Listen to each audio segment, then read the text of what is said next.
Hello everyone, May the 10th. Well, it's now everywhere in the news. Everybody speaks about it, about the solar storm which is coming.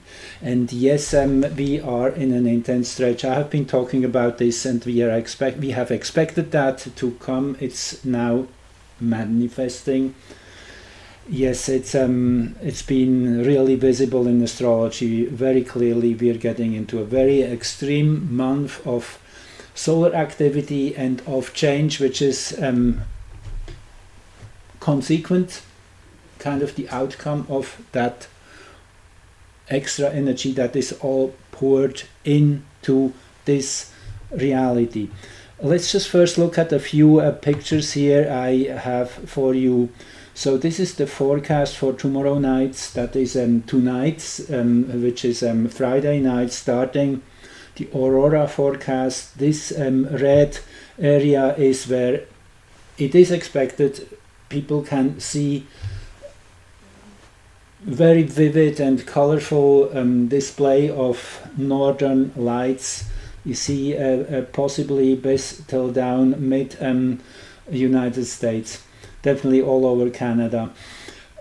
And Europe, it's said to happen too, so this might be going on for a while, as just the first wave really hit of that impact which is coming our way. You see here you see it. This is the graph. Here you see the flares. This is the 8th of May, the 9th of May, this is the 10th of May. And then here you see this is really the physical impacts we are seeing. This is the particles which are measured, the high energetic particles which are now interacting with Earth's magnetic field, with Earth's stratosphere, ionosphere. So interesting is in a very general way that even though we had all these flares already starting May 3rd, May 2nd, there was barely any physical impact. There were purely energetic pulses which were sent our way. Let's go back here. Okay. Yeah, that's what you have with an interactive screen. Okay, anyway, what I want to show you here further is just now you see the solar wind speed has jumped up from 400 to close to 700 kilometers per second. That is really the onset of this geomagnetic storm, which is forecasted to last for days on end. Could be all over the weekend and into next week, and probably likely it is because this show is far from over. The Sun-Uranus conjunction, which is kind of the most powerful alignment of these present days where we're heading to. However, this is not the only one. It's just kind of the center I chose here as a presentation. Is happening on Monday the 13th of May, so still a few days away. We're still intensifying, and actually what I will show you in a consequent short video, I'm really wanting to keep them a bit shorter so you have the pace to go to the very end, not running out of steam. Anyway, the long story short is the impact has just started, the physical impact. So far we had the purely energetic, which definitely was pushing energy levels up already all over the X-ray pulses, very, very powerful frequencies coming our way. And this is the Earth's magnetic fields responding. You see it started jumping, so we definitely are now physically feeling it. I guess I can. It's kind of it's like in a whirlpool. That's my best way of describing what feels within my body. It's kind of, you feel the bubbles all around you, and yes, it definitely amplifies whatever state we're in. If we're in a good state of mind, in a good mood, in a good overall situation, then we might feel much better. And naturally the other way, if you already are having a hard time, suffering, having difficulties, then this might also be amplified. Everything is amplified right now. So let's look at a few more pictures here I have for you. This is the graph of the which is constantly updated, of all the big flares. Since May the 4th, you see everything which was above this line was in the X-ray, in the X zone, which is the highest range of solar flares. I have here another picture, a screenshot I took. You see all these flares were X flares or close to X flares, which usually happen once every month, I would say, during when we're getting closer to the solar maximum and right now we had probably about 10 X-class flares since early May, end of April, and I have been showing you the build of the energetic in my last video with all the different alignments which have happened and are going to happen through the next weeks. Biggest spikes were here the 4.5, X 4.5, and today we had an X4. Then this is a little video time lapse of the different coronal mass ejections. You see they are billowing out from the sun. The sun is here hidden behind this little disk here. This would be the size of the sun, and this is from a kind of Earth's perspective, as this satellite naturally is Earth orbiting, picking up those clouds of energy which are sent our way, and they say it's 5 or 6 waves so far. The first has just arrived, so they will be catching up to each other, and probably the later ones are moving faster as they're coming in the wake of a earlier one, and that is then what is called a cannibal event, a cannibal CME, coronal mass ejection. That means if one which is later has been sent later on its tracks is picking up and kind of eating up the earlier wave, which naturally then pushes up the amplitude of the wave quite a bit. So anyway, the big kind of news out there is this sunspot has been almost, here it is, the 3664. If you have eclipse glasses, maybe you still do from watching the eclipse not too long ago. Look at the sun, you can see this big agglomeration of darkness on that corner of the sun, and it has been compared to the Carrington sunspot, which is that one big event everybody is referring to these days. On September 1st, 1859 it happened, and it was observed by several astronomers. One of them who made the most exact observations, did all that drawing too, was Carrington in London, and that flare was so strong that telegraph wires were on flame when then the physical impact hit. About 2 days later, actually, it was a really very fast moving wave at the time, I guess about 2,000 to 3,000 kilometers per second the solar wind was moving. So within a much shorter time than usual that wave arrived, and for 3 days it's reported there were great auroras to be seen even in tropical areas.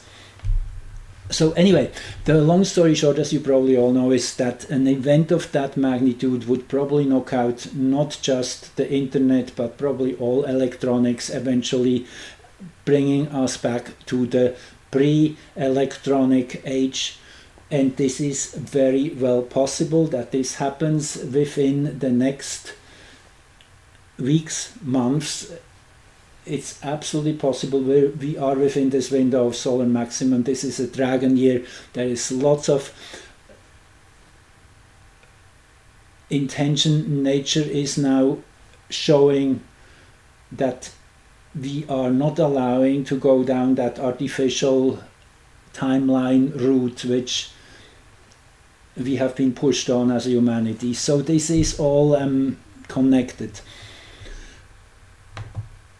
Here you see it once more in a bigger picture, the drawing to scale compared with this sunspot. Now, to say there have been bigger sunspots reported in the last decades, and so as far back as we have records, which didn't produce such flares. So this is not a given that a sunspot of that size will produce such a energetic pulse which could cause all that disruption. Here this is actually from, I should show you, that's this link I still have open.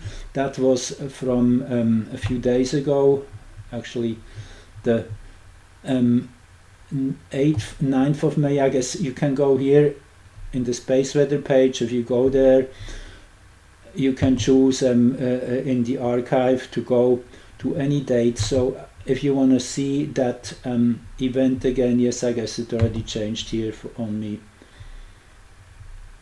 Did it? No, it's still here. Okay, anyway, that's where you can find it. And then here are links to the Carrington event. And there's also a write-up on Internet Apocalypse and recent studies and so forth. So you can do a little research here. This is the article. It leads to a warning from history. The Carrington event was not unique. It can happen again. That is the conclusion here these scientists make. This is a drawing of auroras which were observed, I guess, in the in Japan or China somewhere. Anyway, now I have one. Okay, this is an earlier take on that sunspot, just when it started to become super active, maybe around the 8th of May or so, when it released its first X-flare. And as you probably know, if you followed me or the news, there were 4 different sunspots in that window between April the 30th, which have produced X-class flares. Definitely we are at the peak of the solar cycle 25. Now let's go to the charts here, which I have lined up for you.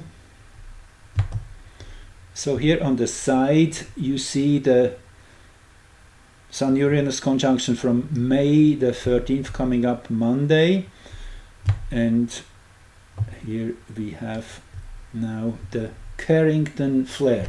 I thought this was an interesting little comparison of charts. We won't go too deep here. I really want to keep this one short. I will do another one more focused on astrology.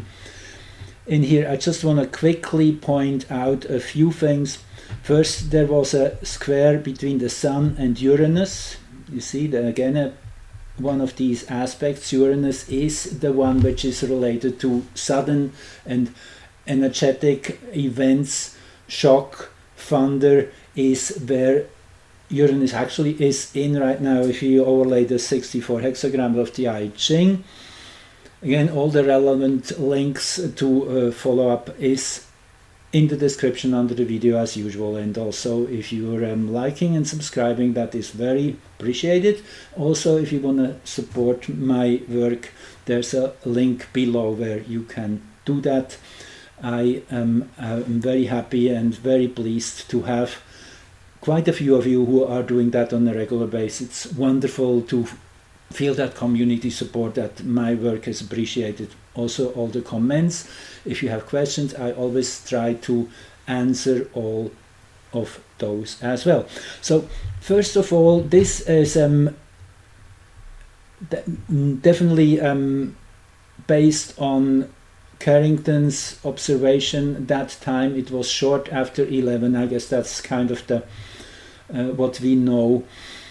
And Venus and Mars here at the helm of the chart, this in itself shows it's a biological creation which is at work. Something is physically manifesting itself. Then we have, I did make a few notes here to get right to the point. Okay, we have the Sun Aries opposition. Also here a little hard to see, this is Earth here naturally on the other side of the Sun. I mean, it is, we are standing here on Earth, but the Earth is definitely projected down into the zodiacal degree of Pisces, where also Maki is one of the minor planets, one of the Kuiper belt objects. Maki is about the sacred masculine stepping in. It's an energy which has courage, which does go all the way if there's a challenge, and earn the prize of being then initiated into a higher knowing connection. Maki is a deity from the Easter Islands, creation deity, and there was that yearly contest where all the young men were competing against each other to retrieve that first egg of that seabird on that neighboring island. They had to swim through treacherous waters with extreme currents and dangerous fish, shark infested. Anyway, the first who came back with that would win the prize and become the shaman of the tribe, the voice which would be receiving messages from that higher deity. So there is a very spiritual connection there too. Anyway, there is this T-square which is definitely prominent. Then Venus, Mars we mentioned. Then the North Node with Chiron, what we have going on as we speak in these present months, was most exact a few weeks ago, still is within range, this time in Aries. Then it was here in Aquarius. Also the Black Moon and Pallas, and this all becomes actually more integrated when we look into the heliocentric chart, which I will go to in a minute. The other one which is super important here to realize is that Jupiter is without any major aspects. Jupiter is a wild card energy in this chart. A loose cannon, you could say, and Jupiter naturally is all about magnitude, and in that everything is as big as it can be. Now it is super interesting when we now go into the heliocentric chart of that moment, which really is how the Sun is picking up the energies and then channeling it into its expressions. Here we have a trine between Jupiter, Aries, and the Sun and Maki here all together. Aries, by the way, is the one who is ready to take on challenges too and step up. This is a feminine energy, step up to its tasks. Now the interesting thing is there is not so much red aspects here, particularly with Jupiter, but blue. You see there's a trine, 120 degrees, which is a harmonious aspect in astrology, and then we have the these two sextiles with Pluto in the middle. Actually, this really is the big takeaway of this chart. It's the 60-degree and 120-degree angles, which actually are speaking of energy which is accelerated, which is intensified, versus the square and the opposition is more kind of the conflict the energies have with each other, the issues they are throwing at each other, and with blue aspects then the energies work together. It goes back to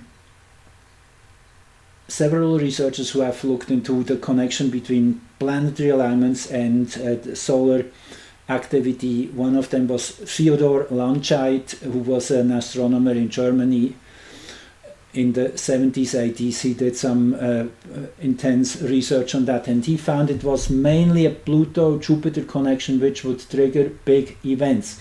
Now, I want to just point out to you here in the present chart to make the connection here.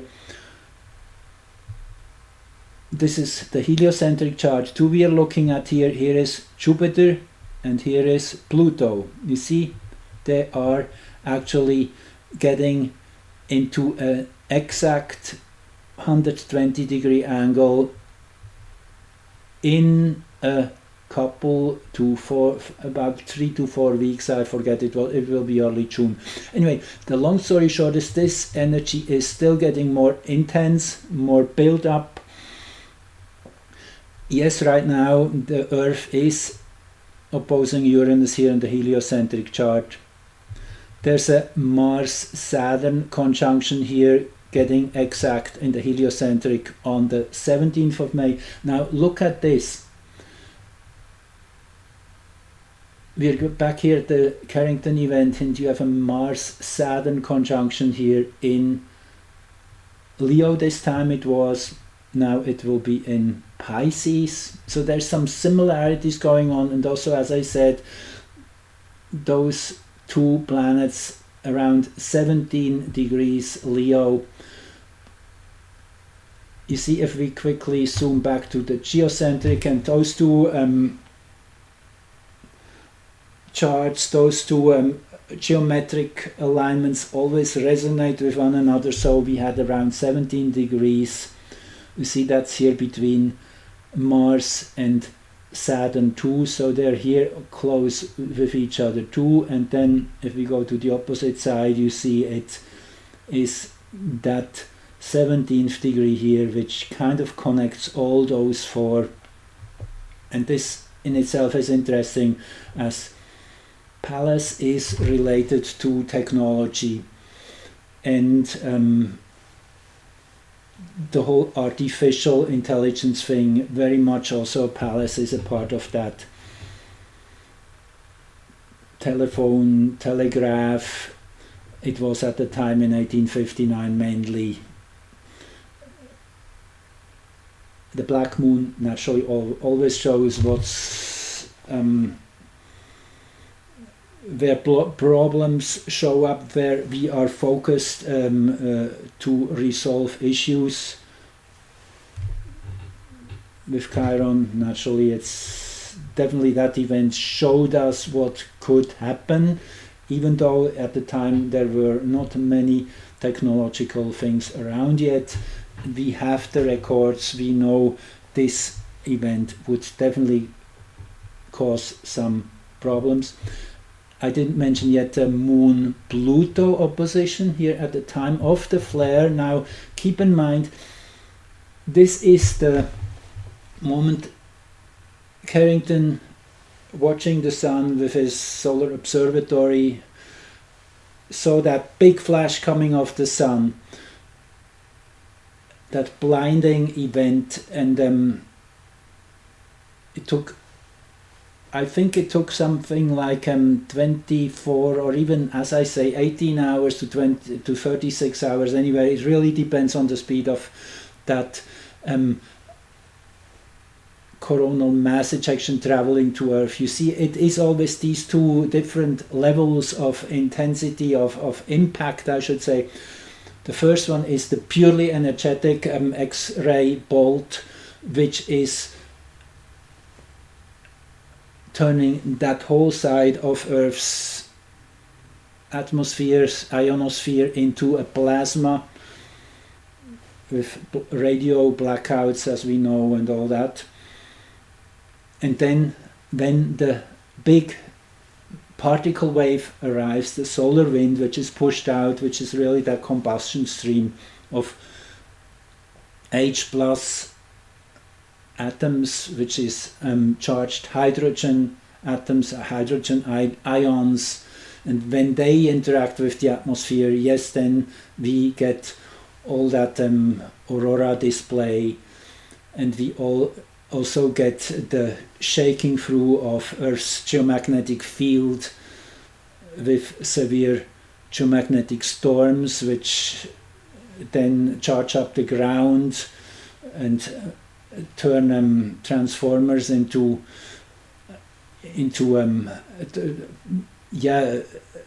set them on fire. All of that, telegraph wires starting to burn, all of that could be possible. So this is still a few days away, in the late degrees of Scorpio likely, and then into Sagittarius, as the moon takes about 2 to 3 days. So you see it also gets into this Uranus opposition in the later phase of that event in 1859.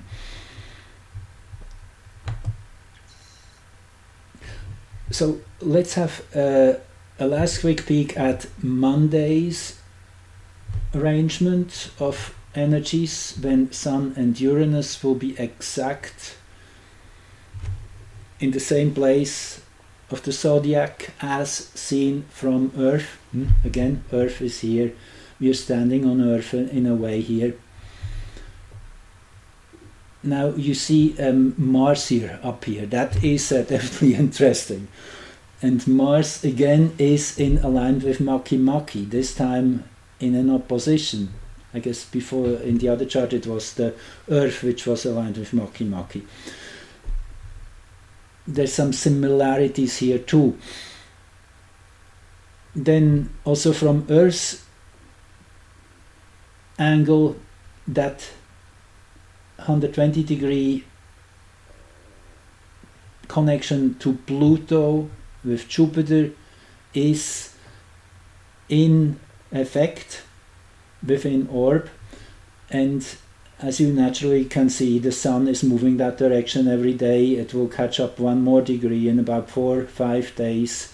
It will be exact. I guess on the 18th is the Sun-Jupiter conjunction, and then Setna is involved here too. So it is a very, very intense energy, and we are building up towards it, as I shown you in other charts in my earlier recording. I'll leave it for that. I really wanted just to quickly throw in my 5 cents.